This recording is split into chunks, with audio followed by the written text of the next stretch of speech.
The tale unfolds with a girl diligently tending to her duties at the zoo, beaming as she cleans the animal enclosures. Entrusted with overseeing the predators in her colleague's absence, she eagerly embraces the responsibility.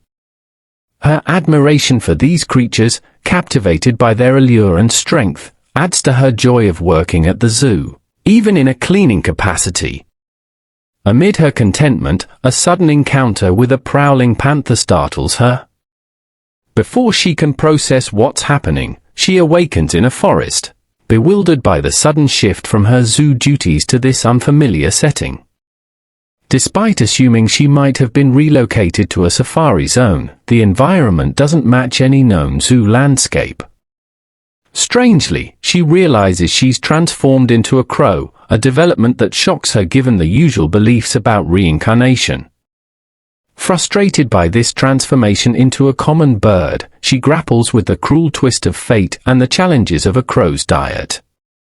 Unable to consume insects and decaying matter, she opts to search for fruits and berries. Taking flight, the exhilaration of soaring through the skies provides a sense of liberty. During her flight, she overhears a conversation below, assuming it's people, which sparks an idea. Why struggle for survival when she could become someone's pet? Descending to investigate, she discovers not humans but formidable green orcs, realizing she's landed in a fantasy world, far from her previous reality. Disappointed by the turn of events, as she'd hoped to encounter a handsome man rather than a monstrous species, she grapples with the uncertainty of the world she's landed in. On a positive note, she comprehends the local language. Eavesdropping on the orcs discussing their quest to seek and slay a human who had killed one of their kind, she is thrilled at the prospect of finding this human first to warn him and possibly find refuge as his pet. Spotting a blonde-haired man by a tree, injured and believing his time is near, he regrets lacking his family's predatory abilities, which might have given him a fighting chance. Spotting the crow, the man feels a strange familiarity but misinterprets its presence, assuming it's an omen of death, unable to shoo it away for fear of alerting the approaching orcs. The orcs, following the crow's call, move closer, causing the man to scare the bird off to avoid being found. Understanding the orcs' pursuit, the crow cleverly leads them away from the man, ultimately misleading them to a cliff, where they realize their futile chase. Relieved at her successful diversion, the girl flies away from the orcs, pleased with outsmarting the monsters. In her determination, she resolves to locate the young man once more. Though she struggles to recall where she might have seen him, perhaps in a book or a game, she's certain of one thing: his survival is crucial. He holds the key to understanding this unfamiliar world, and with his help, she might discern her location. Returning to the place where she last spotted him, the crow finds only traces, notably a trail of blood, indicating he had moved on. Realizing he's lost a significant amount of blood, she feels a pressing need to aid him. In her limited knowledge, she decides to gather herbs, although she's uncertain about their efficacy for a human. Trusting her instincts, honed by her avian nature, she distinguishes between dangerous and edible plants. However, apprehensive about inadvertently harming the man, she resolves to gather the herbs first and deliberate on their usage later. Meanwhile, the young man tends to his wound near a river, grateful for the nearby water body to cleanse the blood scent, making it harder for the orcs to track him. Pondering the oddity of hoping the bird might lead his pursuers away from him despite his injuries, he acknowledges the irony that the bird, often linked with death, has paradoxically preserved his life. Yet, he realizes the folly of relying solely on chance and determines to find his own means of survival. Just as these thoughts occupy his mind, a bundle of herbs unexpectedly cascades onto his head.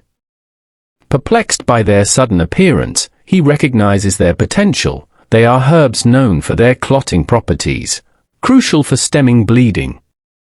Glancing upward, he spots the familiar crow perched on a branch, struck by the bird's unexpected intelligence. He entertains wild thoughts. Could it be a shape-shifting harpy or a dragon in disguise? Yet, rationality prevails. Dismissing these notions, his acquaintances lack familiars, and harpies and dragons harbor no affinity for humans. Such mythical beings are scarce.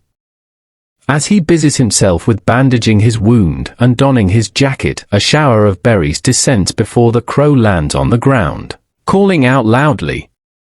Interpreting the bird's actions as an offering, he tentatively tries a berry, surprised by its sweetness, a fleeting reprieve from his troubles.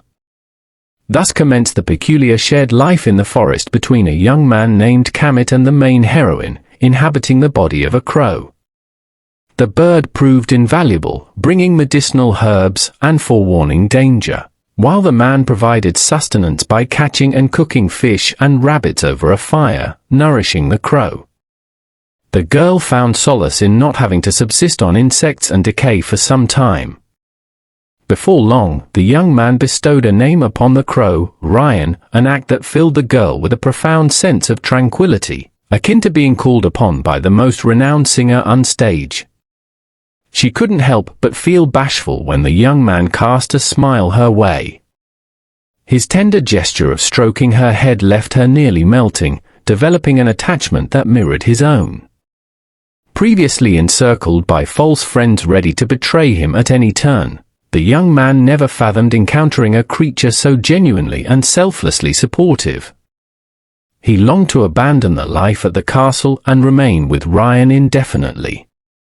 Regrettably, duty bound him to return to the palace. His absence would see his cruel brother, Revelan, ascend the throne, plunging the people into further bloodshed. Aware that his brother likely deemed him dead or missing, he comprehended the necessity of reclaiming his family's power, transforming into a wolf to assert his worthiness as the heir to both family and throne, regardless of the challenges ahead. Rionel soared through the sky, contemplating the urgency of gathering medicinal herbs before nightfall. Yet, a glint below caught her attention, a shiny object resembling a precious stone. Initially hesitant, her crow instincts nudged her to investigate. She couldn't resist the desire to inspect it, despite her human reservations. Descending, only to realize it wasn't a gem but a legendary stone, she remembered its name, the Croban Rock from a game she once played. This legendary stone held the power to bestow unique character abilities, a pivotal decision in the game's plot, a memory from her past experiences in a game she couldn't quite recall. 3 years ago, a deity played a cruel trick, sending her into a game's narrative. Now, recognizing Kamet as one of the available game characters, the heir to the Empire, currently navigating a tumultuous journey, she grasped her role in aiding his awakening. Delivering the Croban Rock to him might secure enough influence for Kamet to help her return to her world. Kamet, taken aback by Rionel's revelation, comprehended the significance of this rare stone. Its impact could either transform his life or lead to his demise. He urged Rionel to live freely should he consume the fruit. As he ingested the fruit, a transformative energy emanated from him, an awe-inspiring sight that attracted the attention of nearby werewolves. Although initially contemplating waiting it out in safety, Rionel, remembering Kamet's words, refused to abandon him, vowing to distract the werewolves and shield him. Kamet endured the agonies of rebirth, motivated by the sacrifices made for his survival. The divine animal's legacy, passing their power to those created in the image of God, unfolded as Kamet transformed into a majestic wolf, overpowering the attacking werewolves. Blooded but determined, Rionel held her ground, her resolve unwavering. In the aftermath, Kamet, now human again, caught Rionel as she faltered, questioning her self-sacrifice. As she teetered on consciousness, she glimpsed a blurred scene where Kamet implored a stranger to heal the bird, emphasizing her value. His loyal knight, Major Bass, swiftly healed her, prompting Rionel's attempt to call for the prince, albeit incoherently. Comforted by Kamet's proximity and the assurance of safety, she found herself in the care of his loyal knights and a mage who healed her at the prince's behest. Nestled in Kamet's arms, Rionelle marveled at feeling as good as new, her gratitude and recovery evident in this moment of respite. The magician departs, and as soon as they're alone, the prince embraces Rionelle warmly, expressing relief at her safety. The sudden tenderness catches her off guard, unprepared for such affection. Her heart races, compounded by inhabiting the body of a crow, amplifying the impact of receiving love from such a striking prince.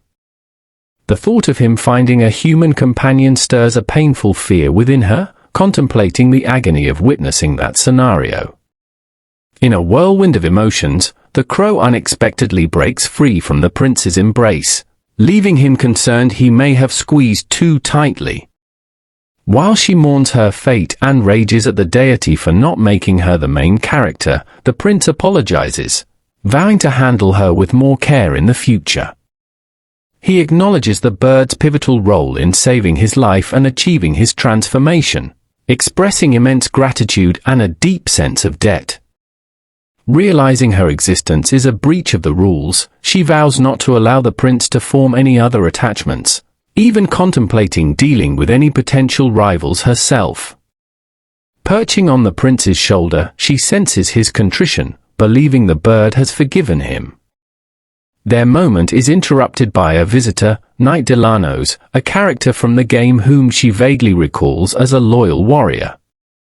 Delanos, repentant for not being present during the prince's hardships, offers his sword for execution. This act shocks both the prince and the crow.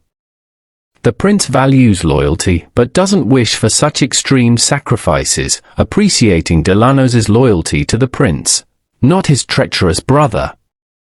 They gather at a table, and the prince narrates how the crow's action saved his life. Delanos, taken aback by the bird's pivotal role, is inspired to match the bird's unwavering dedication. Observing the peculiar glances directed at her, the crow understands the challenge in dispelling stereotypes about crows. Curious about the situation in the capital, the prince queries Delanos, eager for updates. Delanos recounts being declared missing in action when his men's bodies were discovered, while he remained absent, concealed by his treacherous brother. Seeking the father's permission to form a rescue group, the emperor, hoping to avoid escalating tensions, allows the situation to unfold, granting the survivor the throne without further interference. The implications of such power struggles horrify Rionelle. She offers solace by rubbing her head against the prince's hand, a gesture he notices and acknowledges, soothing her with reassurances. Determined not to let his hard-earned achievements crumble, the prince instructs Delanos to head to the capital and inform the emperor of his return, anticipating a potential provocation from his brother. He plans to strategically anticipate any attack, leveraging the father's joy at the son's return and anticipating a delay before any confrontation. Journeying to the capital, Rionelle experiences the imperial palace firsthand, a stark contrast to the digital representations from her gaming experiences. Yet, the gravity of the situation tinges her joy, recognizing the multitude of adversaries poised against Kamet. Her avian form, she realizes, spares the prince from numerous complications, ranging from her origins to potential threats to the prince's status, preventing her from being taken hostage or targeted to harm Kamet. Despite her indignation, the prince places her in a bird cage, prompting Rionelle's strong displeasure.